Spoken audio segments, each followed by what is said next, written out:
Hello guys, gagawa ko ngayon ng pineapple pie. Ayan po yung mga ingredients. Yan, tasty, breadcrumbs at saka itlog. Ayan, ipa-flat muna yung tasty na tinapay. Tapos tatanggalan ng mga sides. Yan, paikot. Ikakat po siya. Tapos lalagyan na siya ng pineapple marmalade. Yan na yung palaman niya. Para maging pie. Ayan, ikot-ikot lang, ipa-flat.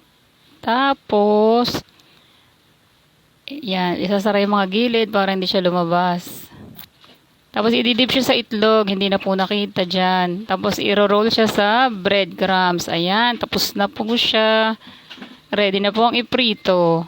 Ayan, low to medium heat lang po. Tapos, eto na yung finished product. Ayan na po ang pineapple pie ala Shane. Thank you for watching. Sana po nagustuhan nyo.